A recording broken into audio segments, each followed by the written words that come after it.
Hi, welcome back to Leadership Live. My name is Kim Lewis and we've been on a mountain climb. We are looking at First Break All the Rules by Marcus Buckingham. Now in the previous sessions we talked about the different stages such as base camp, camp 1 and camp 2 and what needs need to be met during those in order to make sure that we're building a strong, vibrant team. Well, tonight we're going to take us the next level. This is Camp 3. And Camp 3 is a really important one because in this one, the question is, how do we all grow? And this is the most advanced stage. At this stage, impatience is going to rear its ugly head because people are going to want to grow, to learn, to be moving, and to try new things because they've got a huge excitement level. They've made it out of the other 3 camps and they are ready now to take on the world. And we need to make sure that we help them do that. We got to get out of their way. The goal here is that they feel better and they feel they want to make things better. And they think they have the ideas to do that.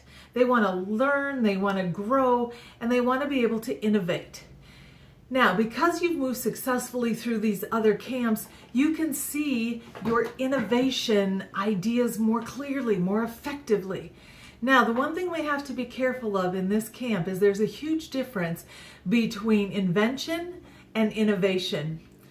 Think of it this way. How many times have you come up with all these great ideas about how you're going to do something and you start to try them and that doesn't really work and that doesn't really work? Well, that's because you're in the invention stage. It's still a novelty. You're still working out the kinks. To really get to innovation, that's when you can take one of those ideas, you can apply it and it moves forward. Maybe you introduce it to the whole organization. I had a team member once that was so good at Excel. She was totally amazing. She could take something and really just make that sing. And I thought, wow, I can't even do that. It was so good because it was something I needed. It made my life easier, but it was so good that I thought everyone should see it. And to her, it was just sort of an invention. She thought she was just doing me a favor and getting this done. What she didn't realize is that it actually was innovation. Because she was so good at what she did and was able to deliver on something that I needed so desperately, I took it and shared it with the entire organization. The organization was national and international. They began to use it throughout the organization. That's when you know that you are in the Camp 3 and you are ready to roll. And she just needed a little push to get there and I loved it. So, you want to be able to apply all these new ideas. You want to make sure that they're effective. And you want to be focused on the right expectations. Remember, we talked about in base camp, people need to know what the expectations are and that we're giving them the tools and equipment with which to do their job effectively. Once that they feel that, boy, they are ready to go because they know they can do that. You have confidence in your own expertise. We built that as we moved our way up the ladder. And when you feel confident in something and you're ready to use your expertise, you want to know that your team members are going to accept or reject your idea, but you know how they're going to do it and you know that it's okay. You need to feel okay. None of us like rejection. You know, how many times have you had this great idea and you never saw it come to fruition and you don't understand why they did it? Or the worst part of this is that it was so great that your boss took it and made it their own. You never got a piece of credit for it. That's why we have to be able to withstand some of the challenges that we're going to face in this one because innovation doesn't come easy. Sometimes it comes because of a mistake we've made and now it becomes the next best thing, like Post-it notes. That was actually a mistake. But we have to be ready for the innovation. You have to be able to apply all those previous questions that we've talked about. But we are going to add 2 more. And the first one is probably the one that I am so passionate about, and you'll understand why here in just a few minutes. So the first one is, in the last 6 months, has someone at work talked to me about my progress? This is where we're going to talk about performance evaluations. I've had so many, I've looked at so many through companies, and I've talked to them about how they're doing it. The bottom line with a performance evaluation is it should never be a surprise at the end of the year. If people are getting to the end of the year and you've never talked about them, about some of the failures, and I don't like to call them failures, about the things maybe they didn't do as well, they should be hearing about it early on. You can't change what you don't know. And that's why if I could, I'd throw performance evaluations out the window, because I think they do more harm than good unless they're done effectively. So let's talk about an effective performance evaluation. One of the things that I did with my team members, because I was building a team, is that I took the performance evaluation, I made copies for everybody, I put it in front of them, and I said, this is what you're going to be evaluated on. And we're going to meet every 3 months, 6 months, 9 months, a year, because I want to sit down with you and I want to tell you how you're doing. I never want you to have a surprise. At the end of the year, I want you to be able to get all 5s. That's my goal.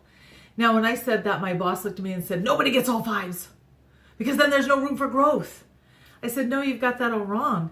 I want them to be successful in these things, and I want them to get all 5s, because then I know they're ready for me to give them more tasks for the next year. And remember, we talk about how do we grow. So here's what we did this year. Where do you want to be next year? Let me show you how to get there. And if they're not successfully meeting the expectations or exceeding them, you want them to know that right away, because you're going to create an action plan. Here's where you are, here's where you're going, and here's how you're going to get there. Give them a roadmap. You know, I'm probably a rare person out there, but I get in the car and drive, and wherever I end up's okay. That doesn't work in a performance evaluation. We have to plan, we have to talk, we have to meet, and we have to be invested in their success. And the only way I can invest in their success is to let them know what they're being evaluated on. And I want them to get all 5s. But then I don't tie my evaluations to money. A lot of organizations do that, and they say, well, if we give them 5s, we have to give them the biggest raise. Talk to your people. Most likely, yes, they want to be rewarded for the job that they're doing, but why tie it to money? Because we've already discovered in previous videos we've done is that money isn't always the motivator. Appreciation is. So we need to make sure they're in alignment, because you can have the worst job and the most money and you'll still leave. So think about what we're doing. The second question is, in the last year, have I had opportunities at work to learn and grow? And sometimes organizations don't have that opportunity in place. Maybe they can't afford to send people to training. As a training and development director for a long, long time, I created the training for my team. I took them off the floor and I sat them down once a quarter and we did some training, because I wanted them to be able to grow. Whether they stayed with me or not, that's okay. Because here's my bigger fear, and I know we've talked about this in previous sessions, is that, you know what, you don't train them and they stay and they never grow and they become stagnant and they never do what you need them to do, or you train them and they leave. And you know what, most of the time, if you invest in their future, they're not going to leave, because they're going to feel a sense of commitment to you, to honor you for the work and the opportunities that you've given them, and the chances to exceed expectations. It really is very simple, but yet so many people don't do it. A lot of companies will say, yeah, we don't need to train them. They need to learn it on the job. They don't need to learn anything new. Bottom line, yes, they do. We all do. None of us want to wake up and go, I've been doing the same old for the rest of my life and all my life, and there's nothing else coming up. That doesn't help people grow. And so when we're talking about this, I want to make sure that you're investing your time and energy where it's going to give you the greatest payoff. And that's helping people to move up that ladder successfully so they want to stay. You know, we live in a very transitional society, and we talked about that in the last one. The thing is that there's always another opportunity out there. I don't want to lose my best people to my competition. And oftentimes that's where they go, right? Because they have that experience. So why would I invest this time and energy in them and not take them all the way up the mountain and let them go somewhere else and let them excel for that organization? I think I deserve to have the right people on my bus, seated in the right seat, and making sure that we're all going the right direction, as Jim Collins says. So think about what you're doing and how you're doing it. This piece is the key component to making sure that we're continually helping our people to move to the next level. And I'm not saying the next job in the organization. Oftentimes, if I couldn't provide them the training they wanted, I would give them the opportunity to learn another job inside the organization. I would let them job shadow for a couple of days with somebody that they thought they maybe wanted to do that job someday.